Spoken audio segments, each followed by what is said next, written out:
Ladies and gentlemen, I am here today to open 8 classrooms for Kiamabundu Primary School through the NGCDF. Kwa hivyo leo nimefika hapa kwa sababu ya mambo ya maendeleo. Mimi sikukuja kufanya siasa, nimekuja kufungua madarasa. Tumejenga madarasa 8 ya ghorofa ya kusaidia watoto wetu wapate environment mzuri ya masomo. So that is part of my job and that is why I am here today.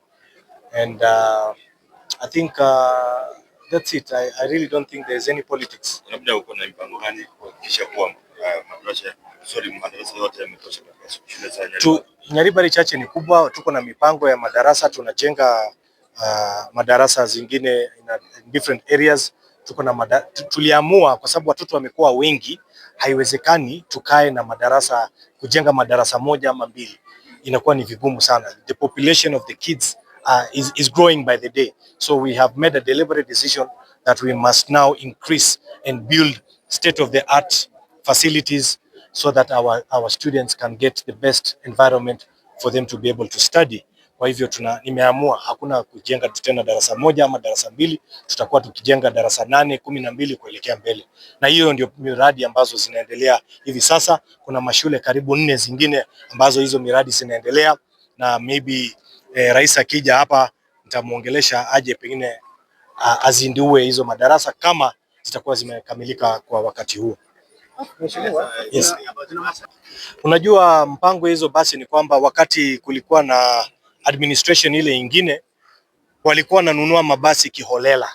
Shule ambaye ina wanafunzi 200 haihitaji basi ya milioni 10, inahitaji madarasa na lockers na madesk na maviti, kwa hivyo na walimu wa kutosha.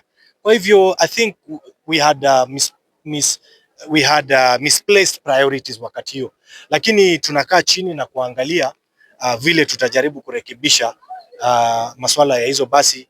Maybe tunaweza kutransfer hizo basi kwa wale ambao hawatumii hizo basi, we can be able to take to zile shule ambazo zinahitaji hizo basi, kwa sababu pia tuna mashule nyingi ambazo zinahitaji hizo buses. Yes, you ask me. I think the former Mathira member of parliament, Rigathi Gachagua, made some remarks that were uncouth and that I don't know what to speak, and I really did not want to engage him because I think the people of Nyaribari Chache gave me an opportunity to lead them. They are proud of me. They are my people. They gave me the job. I think Kisii and Nyaribari Chache is not a place of tribal politics.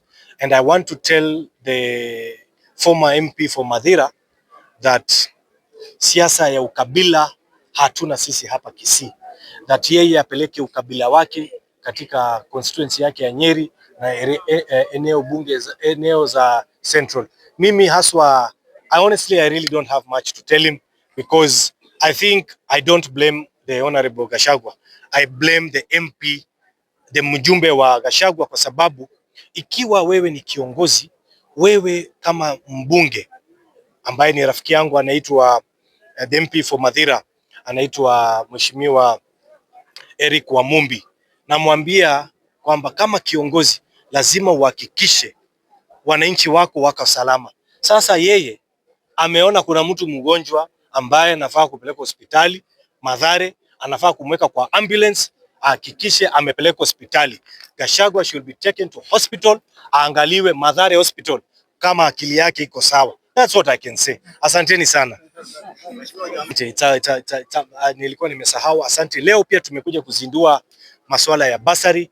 Nyaribari Chache nimeweka milioni 80 kuhakikisha watoto wote kutoka nyumba zote, watoto wa matajiri, watoto wa maskini, watoto wenye wana wazazi, wale ambao ni mayatima, waweze kupata basari, watoto waende shule. Na nimetangaza hapa leo hadharani kwamba sitakubali katika uongozi wangu, vile rais alisema, mtoto yoyote kufukuzwa kuenda nyumbani kwa sababu ya mambo ya school fees, ama kwa sababu huyu mtoto ajui kusmile ama ajui kucheka ama kuvaa viatu ama kuvaa socks. Tumekataa. Nimepeana onyo kwamba mwalimu yoyote ambaye atapatikana amefukuza mtoto yoyote, wanieleze.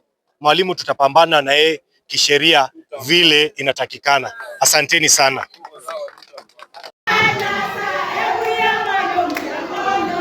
Yeah.